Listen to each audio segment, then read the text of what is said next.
I will tell you, even though we're born and raised Oklahoma, shout out Boomer Sooner, there's a fan base that I feel like might rival how powerful our force is, right? The Georgia Bulldog just nation is strong. Like they love their sports and they celebrate every one of them. It could be whatever whatever sport it is, they represent well. So there's a amazing athlete we've been tracking down for a while, a stud catcher. Had a chance to recently get brought into the dogs and is just doing great things and will be doing great things in the next season. So without wasting any more time, I'm excited to bring on this legend in the making, Sarah Gordon. Sarah, how you doing? I'm doing good. How are you? Amazing. Doing great. Yeah, Dan and I appreciate you. We wish you well. Thanks for coming on. Congrats on being a part of the Bulldog Nation. You guys have a strong base. Like they love their sports, don't they? Yeah, that's definitely what I've heard. I'm excited for that part of it. Yeah. So congrats on you'll be starting catching right this next season. Is that correct with them? Or what's the plan? Hopefully that's the plan, but they do have another catcher, so that's okay. Yeah. You'll be on tap for that. So we've got some questions over the years, Sarah, that the audience want to know about you.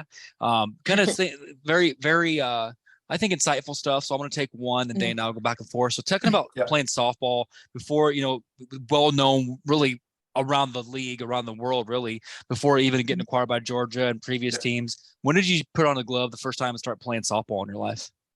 So I started playing t-ball when I was around 4 years old, and I started with my twin brother. So we started together, and so then I switched over to softball when I was about 5 or so.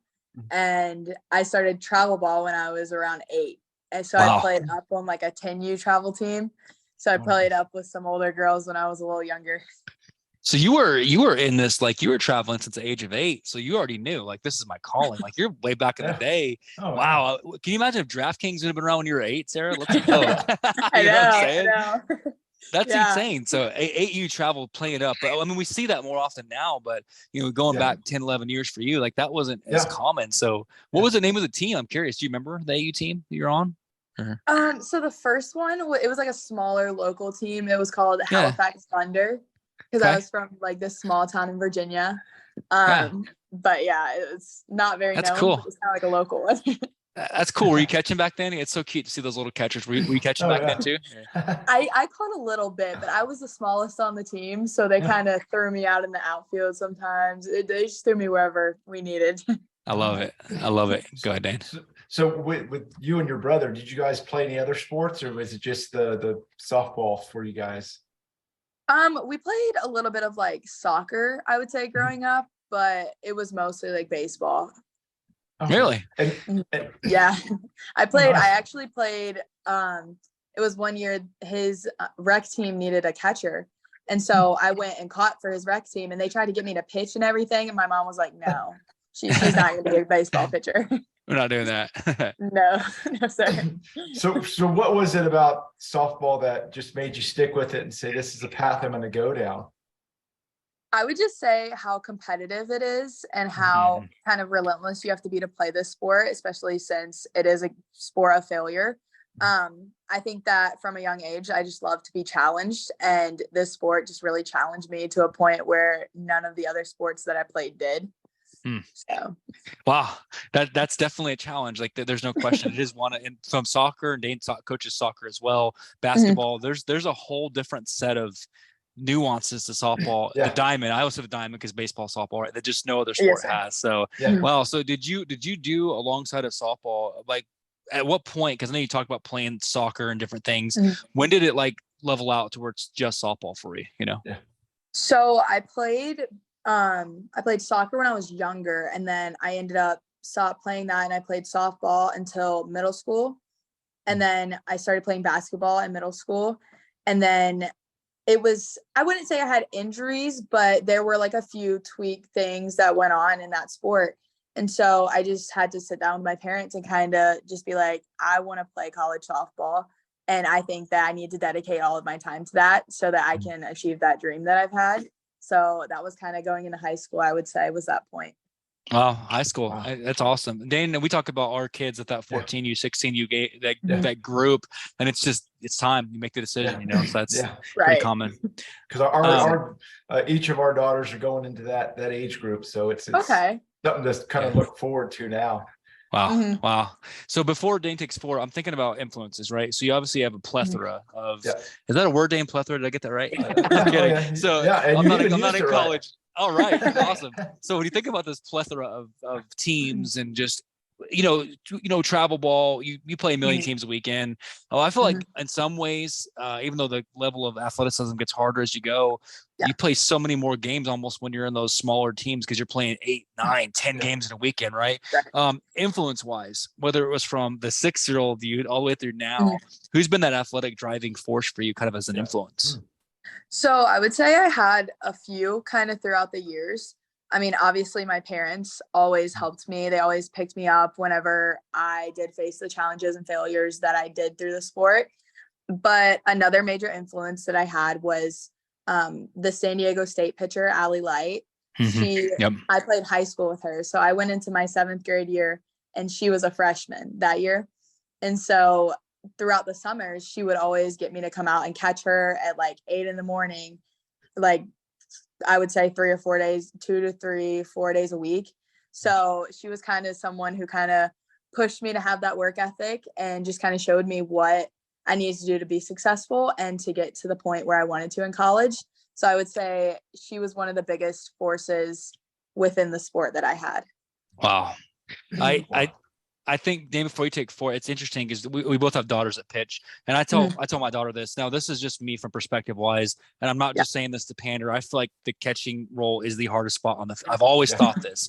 From growing up a Cardinals fan, watching Yachty and Kinsner, and even like watching Kinsey Hansen and yourself, and it is the hardest, in my opinion. It is the hardest spot on the field because you're commanding the field. You have to be confident. Your field vision. You're calling a lot of times. You're calling pitches for your pitcher, so you're directing everything. Yeah. I think it's neat that you made it a point to go and direct your like you're working with pitchers. That's without even being told. That's awesome. Our daughter does that too. So kudos to you. That's a huge accomplishment to be able, at that age, to be able to do that. So go ahead, Dan. Yes, sir. Yes, sir. I agree. It was definitely a blessing that I had. Well, go ahead, Dan. So now that you're in the off season, everybody's got their nicks and their little dings and stuff. Once all that's done, you're back to full health, I guess. And what do you see in this next 6 months, next year, going into the fall, now that you're with, Georgia there? Are you looking to, do you have a jot list of things you're going to do for the team? And what does the next 6 to 12 months look like for you? So I would say I just want to go in and just be kind of, I kind of need to figure out the role because I haven't been able to get with the team and all of that. But I think the coaches and the environment is so welcoming. So I'm just excited to just kind of get on the field with those players and kind of figure out my role. And hopefully I can go in and be like somewhat a leader and also learn from all these other, they're going to have, I think, 8 seniors this year. So we're going to have a lot of girls that are older with more intelligence and just know so much about the game. So I'm just really excited to learn from them this year and just get as much knowledge as I can. Now, if I read it wrong, this is year 4 for you, right? Did I read that wrong? I thought I saw that. Is this year 4 for you overall in college? This is going to be my 2nd year. So I'm going to be a sophomore. I don't know why. See, that's why I got to go back to college, Dan. I thought I read that wrong. I was like, man, I was scouting you. And anyway, so with that, so you're going in, 2nd year, you obviously have a lot of eligibility left. You've got potentially 3 more years on top of this to build off this program. And I'm gonna go ahead and call it now. Let's just go ahead and say Women's College World Series for you. Let's just go ahead and make a bet on that and go ahead and make that happen for me. Okay. So right. so, That would be the dream. I was just saying, make us look like geniuses. And we're gonna call it now. Make that happen. So that's cool. So kind of learning the role, kind of getting your feet wet, if you will. I think that's neat. And I think I go back to this again. I unapologetically, we celebrate all sports, all teams. We came from Oklahoma. That's our baby. We're from there, right across the board. But to be able to be a part of, you are known for being so talented. It's such a, how do I say this? What a benchmark for you as an individual. Hey, you're handpicked to come play at Georgia because of how good you are and your reputation, what you're known for. I commend you on that. That's an amazing accomplishment as a person. Thank you. So, it's awesome. Now there's a little segments here that we do that hopefully in interviews you've done, or as you've done these types of things, and you'll do many more, trust me, with the superstar that you are. there's some questions hopefully that no one's ever asked you before. Okay. We take a segment. I told you, I kind of alluded to it. Everybody always goes, "What's rapid fire? Tell me about it." I'm like, nope, not going to tell you. We intentionally Right. don't tell you to make it kind of funny. Our fans are amazing. They'll give us questions because we have, from whether Brazil or Finland or Japan, they'll bring us questions to present to you. Now they're PG, but it's meant to be weird. Okay. So you got to be okay with the weirdness for a little bit. Okay. So Perfect. this is, imagine anything's possible. You're in a universe where anything can happen. So a lot of these are based around being on the field. I will tell you that though for tonight. Okay. So Dane and I bet on these. Dane, do you have your picks? You ready? So Yep, I'm ready. Winner gets lunch bought for paid for by the loser. Gotcha. Winner gets lunch. So first one, you're showing up. We're gonna call it. It's opening game. The Georgia Bulldogs. You're starting catcher. But what they don't tell you is, as part of a ritual bringing you to the team, you have to do something a little different for your first at bat. You have to show up and take your first at bat either wearing flip flops or Crocs at your first at bat. Which one are we going with? Crocs. I didn't have that one. Dane, did you have Crocs? Dane? Oh yeah. Maybe sport mode, right? Sport mode. No, that's what I'm thinking. I didn't have that one. I'm off on the right. No pun intended. So, okay, let's go. So next one, second question. Again, this is an at-bat question. A lot of these are at spilling the beans, some at-bat questions. So question 2, you have to walk up. You have to walk up to the mound. Now you got cleats on. That's cool.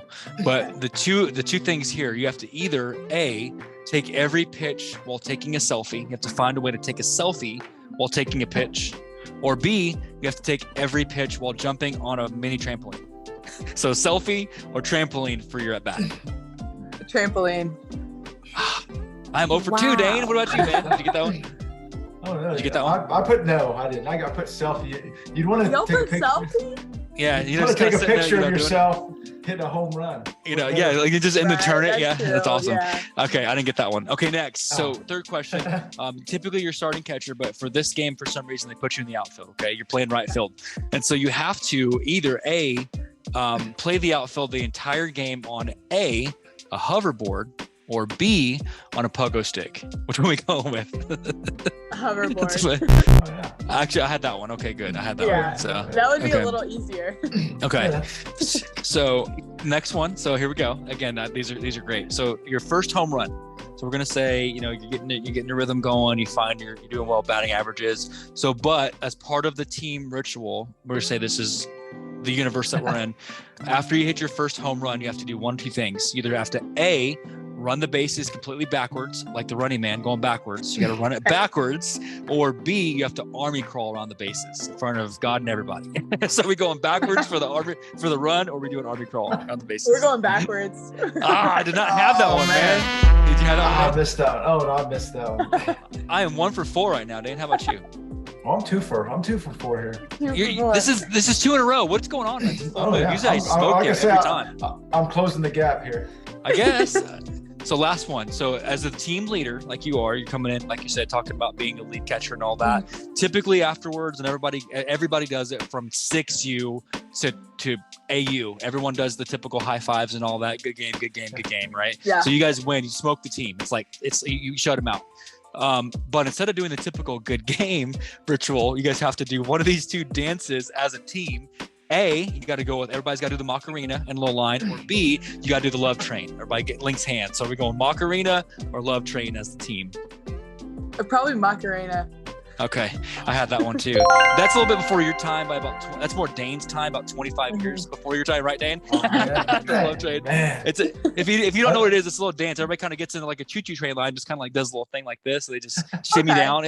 It's not really a dance. They just kind of shimmy, if you will, in a straight line. But anyway, so that's cool. So thank you. Hopefully, in interviews you've done, you haven't had maybe something like that. So I appreciate you being a good sport. Okay.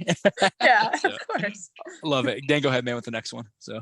Yeah, on this final segment, Sarah, we call it an open mic. We open up the floor to the guests to kind of let them get out any philosophies, or tell some of our younger listeners and viewers some of them, maybe the philosophies or a mantra they've carried through the years that kind of helped them through those tough times, or help them get to the next level they're wanting to reach. Is there something that you've carried through the years that maybe you can tell some of our younger listeners that aspire to be where you're at, that could kind of help them along as well? Of course. So I've always said that it's really important to chase your dreams as a kid. There will always be people, no matter who you are, who try and like demean you and tell you that you aren't good enough. Because I personally had a travel coach tell me, I think it was when I was getting recruited during the recruiting process. He told me that I was too small to be a Division I Power 5 catcher. And I'm sitting here going to a powerhouse program. So I think that it's just really important not to let those people kind of get to you. But I would just say if someone tells you that, to just use it as fuel to get you where you want to go, and just use it just to empower you, and you want to prove them wrong. Wow. Dane, we talked about this. So first of all, two things, Yes. Sarah. I knew it was your second year. Earlier, I was trying to make a bad dad joke. I knew it was your second year. It didn't come off. So that was not funny. Second one, we had a guest last week, Grant Black. He's a right-handed pitcher for the Cardinals, right? Yeah. And he was talking about, there was a scout very similar to yours. It's crazy. It's divine, because he was talking about someone told him he'd never be able to play professionally, right? Yeah, or past college. They told him he was a dime a dozen. Yeah. So when you're saying Wow. there's motivational thing, it's kind of like the correlation of what you're saying too, where you say, hey, someone told me I can't, say I won't. Look at me now, right? Yeah, and that's right. I love that. I love that brag. Like, you should have that. Everyone should know what they're capable of. And I don't get offended when people are like, know what they're worth. I love it that you know your worth, and that you're literally a starting Power 5 catcher. I love that. Yeah. So Dane, help me out. That's awesome. You know? Yeah. I mean, it's one of those things where you believe in yourself, even if nobody else does. And we find out that a lot of the athletes that we talk to, and even the musical artists, if nobody believes in you, you believe in you. Right. And you go and do the best you can, and you're going to make it with that positivity and that belief and the work ethic to go along with it. So yes, sir. It's always it's a timeless message that, never gets old hearing. I agree. Sarah, I don't know. Did this coach, was it like a little league coach? Because obviously anybody's watched you play knows, like, dude, how do you not know? No disrespect, but I mean, come on, man. Like, we know you got the goods. Like, we watched you play. Like, we watched a lot of games, and I'm glad that you didn't listen to that one person versus many millions, literally millions of people who know that you're worth it. So, Sarah, I appreciate you again taking the time to do this. Dana and I always say, couple things: the sport's in good hands, ambassadors like yourself, the next generation of female athletes. The reason Dan and I started this show, we have always felt that women deserve the same level of respect and athleticism as men. That's just how we feel, right? Yes, sir. And two, please come back sometime for year 3. I would love to. For year 3, because I know that. Yeah. So please make it a point. Did you have anything in closing, Sarah, that you wanted to kind of maybe impart after what we discussed today, or in closing?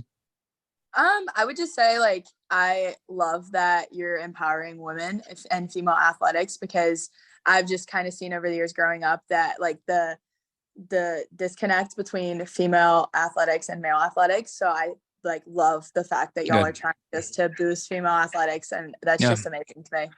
Dana and I say this. Well, thank you for that. Dana and I, you saw this. I love the fact, because both of my kids got to go to the World Series this year, and Women's College World Series. And I don't know if you saw the trends on this, Sarah, but it was college football, college basketball, the top 3, and women's softball, the top 3, finally, like as it should be. Right? And there's going to be a point, and you're part of a movement, right? So you're looking at this movement of athletes like yourself. Now with AU coming on the spot, now you've got like Vipers, and you've got the Spark, and you've got all these pro teams that's now happening, where females are, thankfully, I wish it would have been sooner, but you're part of that history, right? So I'm just glad to see part of that, like that movement. I guess that final question too, maybe Dane, if you want to expand on this, maybe a bonus one. When we get a couple years down the road, we'll say 3 more years. Wait, I did 4, right? I need to go back to school. When you do your 3 more, have you planned on, maybe, is it in the cards maybe to look at pro, Athletes Unlimited, something like that? Have you thought about that at all? Or? I would say, if the opportunity arises, I definitely won't turn it down right away, but I'm kind of still trying to figure out what I want to do post-college. But I definitely would be looking into that. Got you. I love it. I'm glad to hear that. That just makes me happy, because like I said, people like yourself growing the sport, I love to see it. So Dan, you have anything in closing on your side? No, just thank you for coming on to share your story with us, and we wish you nothing but luck in your sophomore season at the new college, and go Dogs. Yes. Thank you. Go Dogs. So Sarah, we'll say that for you because you have no idea how hard it is for us to say that. I'm kidding. No, we celebrate all sports. So thank you. Open invitation. Please come back sometime. I mean that. Of course. We'll Thank definitely you. catch. Of course, we'll catch up soon. We'll be cheering for you, and you have a great rest of your night. Okay, we'll be in Okay, touch. perfect. So Thank you. thank you, friend. We'll be in touch. Dane, Okay, that was bye. cool, man. Wow, that's too. I'm like, I'm a little starstruck. You know, what do you think, man? Yeah. I mean, it's you talk to people like that, man. You Never gets old. Yeah. You get a little choked up, I guess, for lack of a better term, because you hear what they got to say, and it's something that you try to teach your kids or you've been taught. And at this age, they're starting to realize that this is how this world is laid out for success. Yeah. You stay positive, you believe in yourself, you don't take no for an answer, and you keep pushing, and you're going to succeed. So it's a great message to hear. And I can't wait to watch her play, and all the athletes we've had. I can't wait to watch them play this next season. I wish it was 2024 already. Oh yeah, I wish we could fast forward the clock and all that. So in this whole metaverse reality. But Dane, it's interesting if you look at the episodes we had tonight. Sarah, thank you again, Sarah, and Alicia from Utes. They both had this: tell me I can't, say I won't. Yeah. Tell me no. You're not going to tell me no, and that's something just so special about that. Yeah. What's the saying? Going from a dime a dozen to one in a million. Yeah. That's the transition I've made. Wow. Dane, that was a great, we always, every single time this happens, it's like magic, every time we get a chance to work with these artists and these athletes and these speakers, it's just cool. So thank you, Sarah. I literally, again, speechless, everything's been left on the track. So go back and listen to it and get your money's worth, because that was awesome. So, wow. So thank you, Sarah. Thank you, Georgia. Go Dogs. Did I say that? Can I say that out loud? That was awesome. So is it okay to say that in front of in Oklahoma? I'm kidding. So we'll close on that one for the week. So we have a lot of great things coming up. So we have a camp. You guys, we'll make sure to get a lot of photos for you. We're going to hang with Coach Kenny and staff this weekend from Oklahoma State. Love those guys. Love their program. Love what they stand for. Sunday is going to be a big day. So let me tell you about Sunday real quick. You guys, a little trailer. So Sunday we've got Jimmy from Oklahoma, the championship Oklahoma football team, 2000. Been a few years. It's about time for another one. Also played for the Chiefs, Tampa Bay, is a coach now. Stud. Awesome. Love it. We have Coach Dan, just won a championship, if you will. So national championship in Iowa last weekend. So it's cool great talking to him. I've got a buddy, Dustin, coming by from a band you guys will love called The Becoming. Monster update for Sunday afternoon as well. Nick Best, pro strongman, world's strongest man, 10-time competitor, coming on Sunday, Dane. So a monster day. And then a week from tomorrow, we finally tracked him down. Coach DJ Gasso stops by. So it's confirmed. So it's going to be a great week of sports coming up. A lot of sports this next week. So, I love the music and the sports, but a heavy week of sports. So we'll end the week with our friend Sarah Gordon from the Georgia softball. So thank you again, Sarah, for coming on. First of many. Never forget that we love you. And as always, Dane, thank you for listening.